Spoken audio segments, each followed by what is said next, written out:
l'actu sur Avignon avec Frédéric Plat.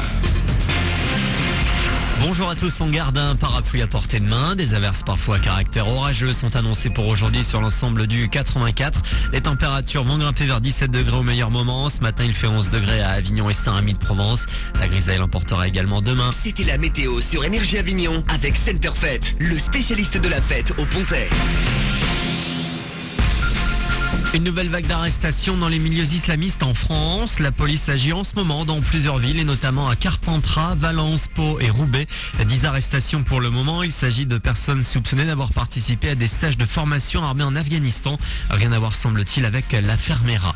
Un vaste coup de filet antidrogue hier. Plus de 200 gendarmes de Vaucluse ont été mobilisés à Caumont, Avignon, mais également Beaucaire, dans le Gard. Cannabis et cocaïne en quantité ont été saisis ainsi que des armes et de l'argent, 90 000 euros.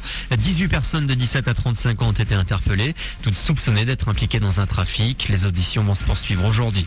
Non à la contre-réforme. Les syndicats d'enseignants ont manifesté hier devant la préfecture à Avignon. Ils ne veulent pas que soient modifiées les méthodes d'évaluation des enseignants. Elles ne se feraient plus en classe devant les élèves, mais lors d'un entretien individuel.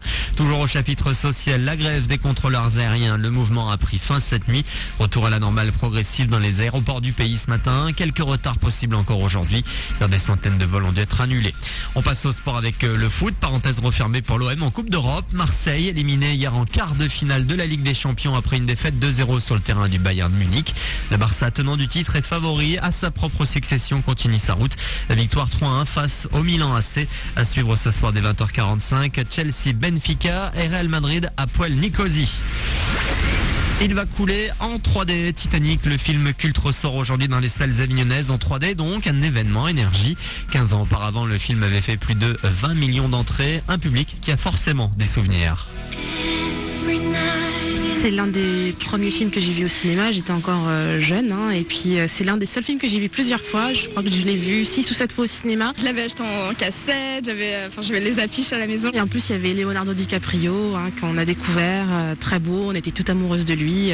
Moi il m'avait fait craquer dans ce film. Mais c'est vrai qu'au niveau quand même des effets spéciaux et tout, il était quand même très très bien fait. Ouais. Je suis vraiment contente qu'il sorte en 3D, peut-être qu'on pourra toucher le haut du bout des doigts, on sait pas. Et pour tenter l'expérience, direction les salles de ciné Titanic en 3D à partir d'aujourd'hui. Voilà pour vos infos, 7h35. Bon réveil avec Manu dans le 6-9.